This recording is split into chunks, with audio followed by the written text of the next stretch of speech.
Hi, and welcome to this live reading from Concert Hall Hit by J.C. Kenney, and this is presented by Itsy Bitsy Book Bits. Chapter 1. If she could have gone back in time, Darcy Gaughan would have said no to the man who screwed her over worse than the most evil Ponzi scheme architect in the history of the planet. Instead, she'd taken the high road and chosen forgiveness, and said yes when Derek Tufnell asked her for a favor. Now, in the present, there was over 100 music fans queued up on the sidewalk in front of the store waiting for their opportunity to meet the very same rock and blues living legend. She closed her eyes and asked the spirits above to help make sure the next 90 minutes went off without a hitch. And the recent disturbing rumors regarding Derek weren't true. Okay, peeps, Darcy clapped her hands. Here's the deal. Customers come through the door and go straight down the main aisle to Derek's table. They can get a max of 2 things signed. Then they can browse for a while or come straight to me to pay for their purchases. Charlotte Ryan, Darcy's right-hand woman and general manager of Marysburg Music, raised her hand. What about the drawing for the tickets for tonight's show? Got that covered. Hank Greenbaum, his gray hair slightly askew, bustled out of the record store's office with a roll of carnival tickets in his hand. Each person gets a ticket when they enter. One half goes in the jar on the table. They keep the other half for the drawing at the end of the event. Excellent. Darcy surveyed the scene. Everything seemed to be in place. Are we missing anything, Derek? The guitar hero brushed aside a lock of gray hair from his brow and raised his bottle of flavored sparkling water. It was a high-end brand imported from Wales with a name Darcy had trouble pronouncing. Ready to rock and roll. And before we begin, I want to personally thank the dear Miss Gaughan for putting this little event together. I appreciate more than words can say. A thrill ran through Darcy. At an event like this in the past, Derek would have been holding a bottle of scotch instead of water and propositioning any young woman in sight instead of complimenting his host. The stories of him getting sober after the better part of 50 years living the life of a hard-driving and harder partying musician appeared to be true. For the moment, at least. There were also rumblings circulating on the internet that he was hitting the bottle again. At the moment, by all appearances, Derek was sober. If there was anything Darcy had learned in the months since she'd taken charge of Marysburg Music, it was to appreciate moments like this when all was well. With her fingers crossed, she nodded to Hank. Let's have some fun.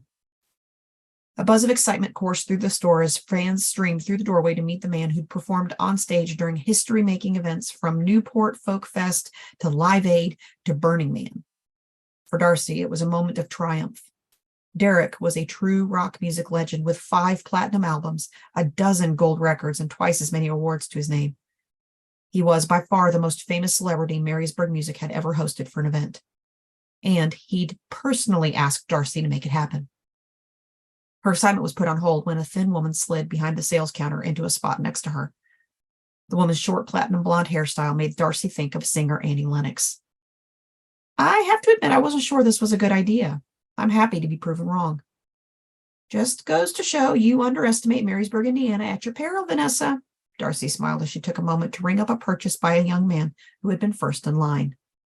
What were you more worried about, the signing here or tonight's show? To be honest, a little bit of both. As his tour manager, I thought Derek was crazy when he suggested making his first leg of the tour a big apology trip. Darcy looked at the man who was the topic of their conversation. He was engaging with the fans, smiling and posing for selfies, and seemed to be having a genuinely good time. Shoot, even Char was grinning. And that was after Darcy told her how he messed with her drumming career so majorly. It meant a lot when he contacted me about doing this. I mean, first, the apology to me over a video call, not some generic social media post, was nice. Then kicking off the tour here in Marysburg? How could I say no to that? Vanessa raised her eyebrows. Thank goodness you said yes. Once you forgave Derek, he got serious about rehearsing. He sounds good, and he's playing the best in 30 years. I've got high hopes for this tour. The women exchanged high fives, then Darcy got busy ringing up sales. The up-tempo tunes from his greatest hit album helped keep the blood pumping and the fingers flying across the register keys. Before she knew it, Derek was getting to his feet, having signed a guitar for the last fan in line. Even though she'd been too busy to step away from the register for even a moment, Darcy reveled in the festive vibe permeating the store. Derek took a selfie with Char and shared a joke with Hank. The legend even took a few minutes to chat with Darcy's high school-aged employees, Izzy and Peter. They dashed straight to the store the second school had let out for the day. The music legend hadn't disappointed them. He'd even gone as far as thanking them for the effort they made to come see him. While Vanessa announced the winner of the concert tickets, Derek made his way toward the cash register. The plan had been for him to retreat to the office and leave via the back door where a car was waiting for him. Darcy, love, would you be a dear and walk with me to the theater? He put his hand on his heart. I'd absolutely love to hear about the place before the sound check. Unprepared for the sudden change of plans, Darcy went to her default answer. She started to say thanks, but she had a store to run. Before she could get the words out, Char was by her side. She'd be honored, Mr. Tufnell. Go on, Darce. We've got it covered here. I'll tell the driver you all are walking. The man clasped his hands together and broke into a grin that went from ear to ear. Smashing. And Charlotte, dear, it's Derek. Not any of that formality now that we're friends. In that case, I'd be delighted. Darcy beamed, because it was the truth. With a spring in her step, Darcy accompanied Derek and Vanessa on the 4-block walk from the record store to the Marysburg Center for the Performing Arts. On the way, Derek regaled her with stories from the wild days of his youth. Sex, drugs, and rock and roll, indeed. I'm way too old for that now, though. I haven't ingested any illegal substances in over 8 years. I still like a glass of wine for a nightcap, but that's all. How awfully boring is that? He let out a loud laugh. It was full of mirth and joy. A few years ago, I even started doing yoga. Michael Franti convinced me to give it a go. It's one of the best decisions I've ever made. I feel 20 years younger, both mentally and physically. Darcy shook her head. The last time she was in the company of this man, he'd been like a horrific real-life version of Mr. Hyde. Now he was as cuddly as Mr. Rogers. They arrived at the Center for the Performing Arts to find a large bearded man in a black jacket was waiting for them. What's up, Chris? Darcy gave the theater's manager, Chris Van Hoy, a hug as he waved them inside. We're ready for your sound check whenever you are, Mr. Tufnell. Chris gestured toward the stage. The rest of Derek's band and crew was assembled. They were busy tuning instruments and adjusting sound levels. Splendid. Derek rubbed his hands together. Let's get to it, shall we? Vanessa's phone buzzed, and after glancing at it, she put her hand on Derek's arm. The color had drained from her face. There's someone waiting to see you in the green room. A surprise visitor. Well, let's all go see who it is. I think I could spare a moment or two. Derek waved for his manager to take the lead. The woman weaved her way through the darkened theater, up a small flight of steps, and through a short hall to the backstage area. It was an impressive demonstration of familiarity for someone who'd never been inside the building before today. Curiosity niggled at Darcy as they approached the green room. Who was important enough to rate hanging out in the star's dressing room alone, and had the sway to get the man to delay his sound check even for a short time? There had been no mention of a special guest during the meet and greet, after all. Her questions were nudged aside by a gold star affixed to the door at eye level. It had Derek's name written on it. The man was being given the royal treatment. The gesture made sense, though. Despite his record of boorish and worse behavior in the past, there was no doubt that Derek Tufnell was rock and roll royalty. Darcy made a mental note to compliment Chris on the gesture. It was a nice touch. With eyes wide like a kid on gazing upon a pile of birthday presents, Derek opened the door and came to a complete stop midway through the opening. Surprise, dear! A woman with flame red hair and dozens of spangly bracelets on her arms gave Derek a hug and kiss.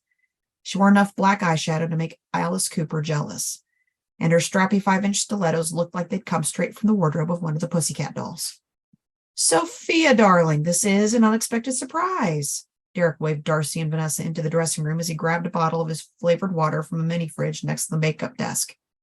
After introducing the woman to Darcy, he took 3 big gulps from the bottle. To what do I owe the pleasure of your presence? Didn't want to miss the start of your grand comeback tour, dear. The temperature in the room seemed to plummet 30 degrees thanks to Sophia's icy glare. Apparently, this wasn't a good kind of surprise. That's so thoughtful of you, Vanessa said. Why don't we let Derek get to his sound check, and then I can see how I can be of assistance to you. Oh, don't bother, Ms. Perez. Sophia slipped a black leather handbag featuring an interlocking GG symbol over her shoulder. I'll find myself a spot to watch the sound check. From what I hear, it would be best if I keep an eye on him for a while. Whatever do you mean, my love? Derek tugged at the sleeves of his shirt, unwilling or unable to make eye contact with his wife. She let out a harsh laugh. Don't play games with me. We're both too old for that. Ta! Derek's cheeks bloomed flame red as Sophia exited the room by blowing him a kiss. Whatever was going on, it wasn't good. And Darcy really didn't want to know about it. She had enough going on in her life. Getting caught up in someone else's domestic drama was not on her list. You know, I need to get back to the store. It sounded like an excellent way to extricate herself from an awkward situation. Looking forward to the show tonight. She was halfway down the hall when Vanessa caught up to her. Derek's manager held her hand out. Here are backstage passes for after the show. It's the least we can do after you've been such a gracious host. And she nodded toward the dressing room. After all that. That's very kind of you. I'm coming with 2 friends. You're all welcome. See you tonight. On her way back to the record store, Darcy pondered the weird exchange in the green room. It was strange on a couple of levels. First, Derek's wife seemed to surprise him by her visit. Then her words and attitude were as cold as dry ice. With his wife acting so unfriendly, Darcy couldn't help wondering if the stories of the new Derek Tufnell, who'd cleaned up his act, were too good to be true. After all, to have his spouse show up out of the blue and proceed to make the man as uncomfortable as a mouse quartered by Darcy's cat Ringo, that wasn't normal. Then again, it seemed like Sophia knew something the rest of the world didn't, like the recent rumors about his blacksliding actually were true. Judging by Vanessa's and Derek's reactions, they weren't happy with Sophia's gambit. Whatever it was, it sure looked like bad news for the musical legend.